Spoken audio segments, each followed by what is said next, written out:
మా పాప ఎప్పుడు పార్క్‌కి వెళ్ళినా పార్క్‌లో పడ్డదంటే మాత్రం నెక్స్ట్ డే కంపల్సరీగా జ్వరం అయితే పెట్టేసుకుంటదండి. ఈసారి కూడా అలానే అయింది. మా బాబు పుట్టినప్పుడు కొత్తలో అప్పుడు కూడా ఒకసారి పడిపోయింది. అలానే జ్వరం పెట్టేసుకుంది. నేను మొన్న పెళ్ళికని ఊరెళ్ళాను. ఆ రోజు కూడా పార్క్‌కి వెళ్ళి అలానే పడిపోయిందండి. అస్సలు తిన్నగా ఆడదమాట. ఇంక నెక్స్ట్ డే ఫీవర్ వచ్చేసింది ఫుల్‌గాన. భయపడి ఫీవర్ తెచ్చుకుందేమో అని చెప్పి మేమైతే అనుకోని నేను షాప్‌కి వెళ్ళి ఫీవర్‌కి, కఫ్‌కి ఒక 2 సిరప్స్ అయితే తెచ్చి వాడుతున్నాను. 3 డేస్‌లో చూద్దాం. తగ్గకపోతే అప్పుడు హాస్పిటల్‌కి తీసుకెళ్దామని. ఇంకా ఫీవర్ అయితే ఎక్కువైపోతుందన్నమాట. ఇంకా మా ఆయనేమో లేదు సిరప్స్‌తో తగ్గట్లేదంటే హాస్పిటల్‌కి తీసుకెళ్ళని చెప్పంటే నేను వెంటనే హాస్పిటల్‌కి తీసుకెళ్ళాను. డాక్టర్ ఇంకా వేరే సిరప్స్ ఇచ్చారు. అవైతే యూజ్ చేస్తున్నానండి. ఇంక ఇదొచ్చేసరికి ఈరోజు ఇంట్లో గోంగూర ఎండు రొయ్యల కర్రీ అయితే చేశానండి. చాలా చాలా బాగుంది. ఏంటక్క ఎప్పుడు గోంగూర తింటారు ఇంకే ఆకుకూర తినరని మీరు అనుకోవచ్చు.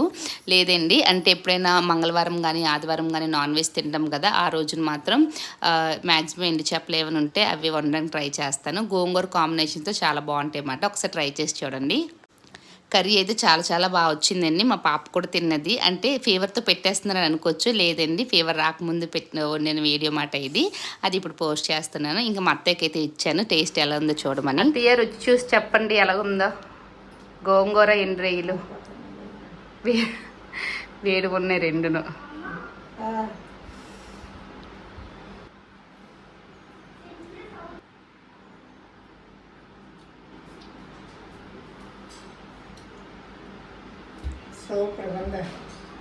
కారం కారం ఉప్పు అన్ని సరిపోయా